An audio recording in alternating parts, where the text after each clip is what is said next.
சற்று முன்பு கிடைக்கப்பெற்ற ஒரு அதிமுக்கியமான மற்றும் பரபரப்பான தகவல் ஒன்று மக்களே. காணொளியை முழுமைக்கும் பாருங்க.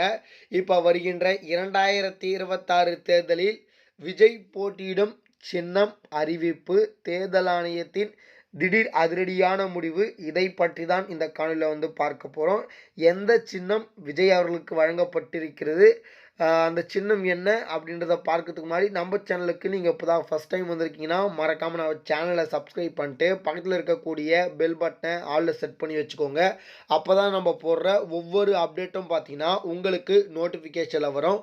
இப்போ வாங்க ஒரு முழுமையான அரசியல் காணொலிக்குள் சென்று விடலாம்.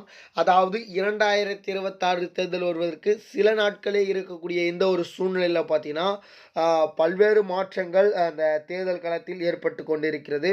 இந்த சூழ்நிலையில் பார்த்தீங்கன்னா தற்பொழுது புதியதாக வந்திருக்கக்கூடிய தாவேகா கட்சிக்கு சின்னம் தற்பொழுது கட்சிக்கு ரொம்ப ரொம்ப முக்கியம். ஏற்கனவே பார்த்தீங்கன்னா கொடி அறிவிக்கப்பட்டு இருக்கக்கூடிய சூழ்நிலையில் பார்த்தீங்கன்னா இப்போ சின்னம் தேவை. சின்னம் தேர்தல் ஆணையத்திடம் பார்த்தீங்கன்னா சென்று அதை கேட்டுக்கொண்டிருப்பதாக தற்பொழுது தகவல் வெளியாகிறது. ஏற்கனவே பார்த்தீங்கன்னா 10 சின்னத்திற்கு மேல் பார்த்தீங்கன்னா மனு கொடுக்கப்பட்டிருக்கு.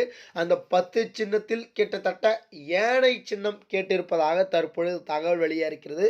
குறிப்பாக 10 சின்னம் என்னென்ன கேட்கப்பட்டிருக்கு அப்படின்னு சொல்லிட்டு கேட்டிங்கன்னா, யானை சின்னம், அதற்கு பிறகு பார்த்தீங்கன்னா பேட்டு, கோப்பை, விசில், ஆட்டோ சின்னம் அப்படின்னு சொல்லிட்டு பார்த்தீங்கன்னா லைனாக பார்த்தீங்கன்னா விஜய் தரப்புலேருந்து பார்த்தீங்கன்னா இந்த இதுக்கு பார்த்தீங்கன்னா மனு கொடுக்கப்பட்டிருக்கு. இந்த சின்னம்லாம் இருந்தால் நல்லாயிருக்கும் அப்படின்ற மாதிரி. அதில் கிட்டத்தட்ட யானை சின்னம் வேண்டும் அப்படின்னு சொல்லிட்டு ஏகப்பட்ட கோரிக்கை விடுத்திருக்காங்க.